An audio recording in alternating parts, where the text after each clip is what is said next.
नमस्कार दोस्तों, तो अब हम पहुंचे हैं अमृतसर के जलियांवाला बाग स्मारक में। आपको बता दें कि किस प्रकार से भारत के आज़ादी को दिलाने के लिए किस प्रकार से स्वतंत्रता सेनानियों ने जो है वो अपनी जान की बाजी लगाई और यूं ही आज़ादी नहीं मिली, बहुत कुछ संघर्ष करना पड़ा है, बहुत कुछ त्याग करना पड़ा है और उसके बाद में देश जो है वो आज़ाद हुआ है। अब आपको हम बता रहे हैं, देखिए किस प्रकार से अमृतसर के अंदर ये जो स्मारक है, यहाँ पर पूरे भारत व पूरे विदेश से जो है वो यहाँ पर देखने के लिए आते हैं। जलियांवाला बाग एक सनातन प्रतीक है, भारतीयों द्वारा आज़ादी के लिए किए गए अहिंसक व शांतिपूर्ण संघर्ष का और अंग्रेज़ों की क्रूरता का यह रंगा है भारतीयों के रक्त से जो यहाँ पर शहीद हुए थे।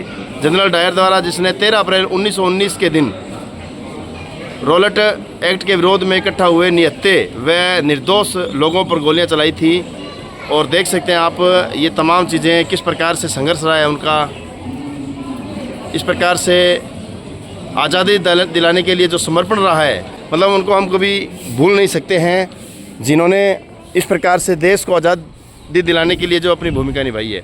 अच्छा संजीव, क्या कुछ कहना चाहेंगे आप सर? मैं तो यही कहना चाहूँगा कि काफ़ी बहुत ही अच्छा देखो है कि यहाँ पर जो हमारे जो अंग्रेज़ों का जो राज था उसमें, और किस प्रकार से देखो जो अंग्रेज़ों के द्वारा पीड़ित थे, शोषित थे और बहुत ही दमनकारी शासन था अंग्रेज़ों का। बिल्कुल। तो उसके विरोध में पता नहीं भारतीयों ने किस प्रकार की कितनी जो कठिनाइयाँ उठाई, कितना उन्होंने संघर्ष किया, अहिंसक आंदोलन, हिंसक आंदोलन और बहुत सारे, और उन्हीं की जो एक ये स्मारक है जलियांवाला बाग है, तो यहाँ करके ऐसा लग रहा है कि वास्तव में यहाँ के लोगों का जो जीवन है वो कितना कठिन रहा होगा। बिल्कुल संजीव है, निश्चित तौर पर हम खुली सांस में हवा जो है वो यूँ नहीं ले रहे, हम आज़ादी का जश्न यूँ नहीं बना रहे हैं, क्योंकि ऐसे मतलब जो लोगों ने, ऐसे महान लोगों ने जो है वो अपनी जान की बाजी लगाई है, निछावर हुए इस देश के एक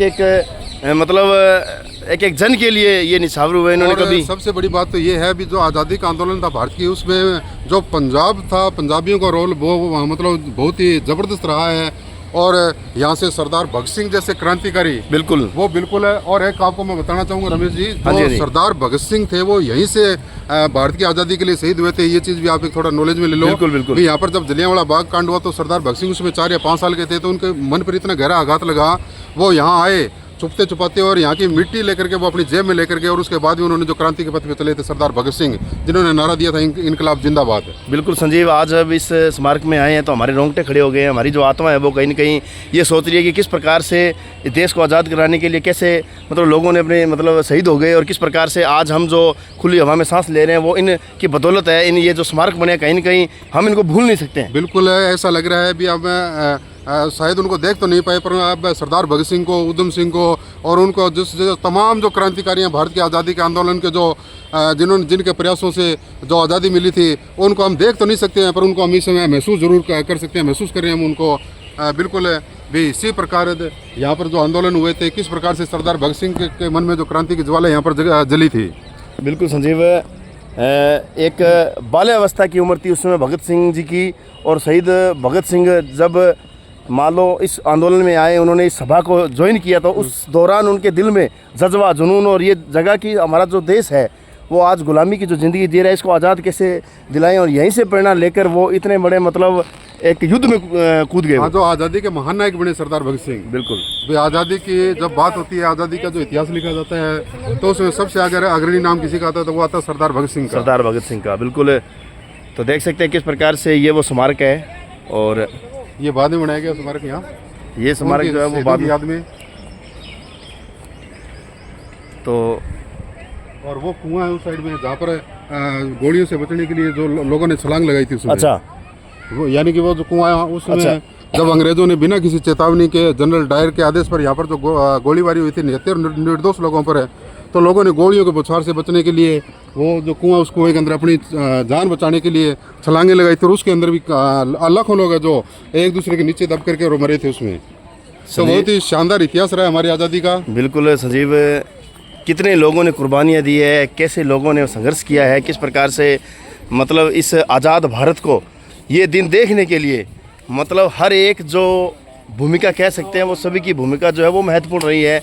लेकिन जिनमें जैसे शहीद भगत सिंह, राजगुरु सुखदेव, चंद्रशेखर आज़ाद, शहीद उधम सिंह, ऐसे न जाने कितने हज़ारों नाम हैं जिन्होंने इस तिरंगे को लहराने के लिए जो है वो आज देख सकते हैं इस प्रकार के जो इतिहास है वो पीछे छोड़ गए। बिल्कुल है, कहीं न कहीं जैसे मैंने आपको पहले कहा था भी, जो भारत की आज़ादी के अंदर जो एक उग्र विचारधारा का जो उदय हुआ था उस समय भी, पहले अहिंसक तरीके से महात्मा गांधी के नेतृत्व में आंदोलन चलाया जा रहा था, परंतु उसके बाद में जो भारतीय राजनीति थी वो दो भागों में विभाजित हो गई थी, एक तो नरम और एक गरम। बिल्कुल। तो जो नरम दो दल बन चुके थे, दो नरम दल और गरम दल। तो जो गरम दल के जो लोग थे, जिसके अंदर लाल बाल पाल, लाला लाजपत राय, बाल गंगाधर तिलक और विपिन चंद्र पाल, ठीक है, ये गरम दल के थे।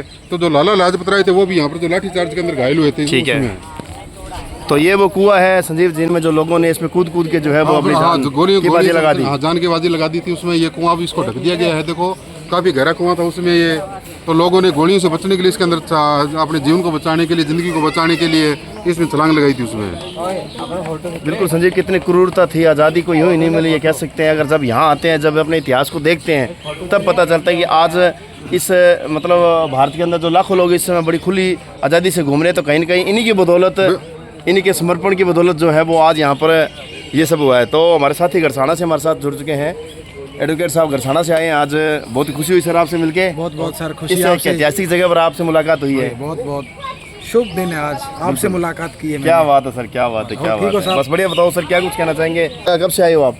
मैं विराज से आया था, देखा जाए तो विराज से कोई मीटिंग में आया था। देखा जाए तो शहीदी दिहाड़ा है जो जहाँ बढ़ते हैं, यहाँ देखा जाए तो अच्छा। भगत सिंह जो शहीद हुए, गोलियाँ चली। बिल्कुल बिल्कुल। ये यहाँ देखा जाए तो एक ऐतिहासिक कुआं है। कुआं है ये, कुआं है, मेन तो कुआं है, मेन तो ये कुआं है, मेन कुआं है। बाकी वो टारगेट जो दीवार पे लगे हुए हैं, निशाने जो लगाए थे।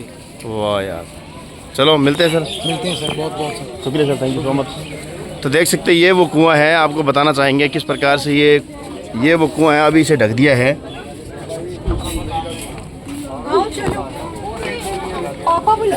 तो संजीव, ये वो कुआं है, अब वो गोलियों के निशान जो आज भी चींक के ये निशान बता रहे हैं कि आज़ादी यूं ही नहीं मिली है।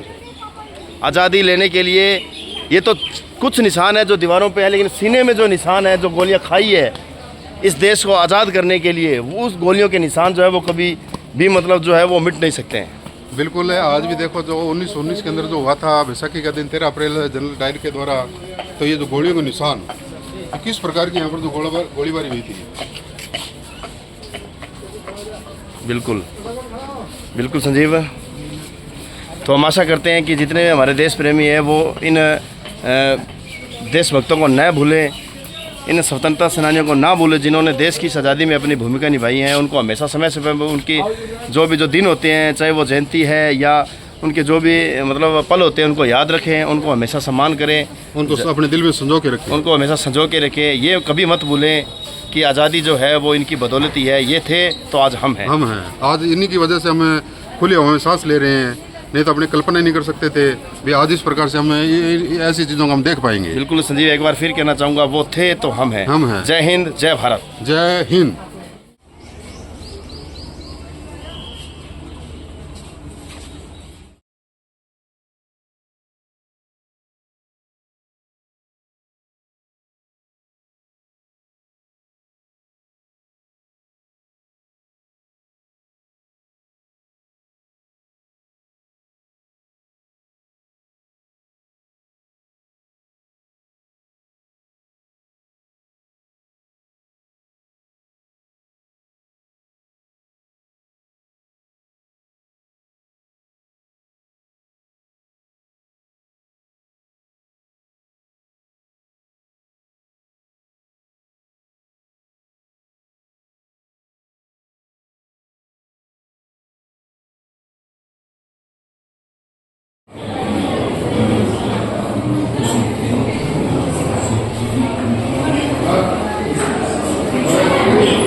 ट्रेंड करना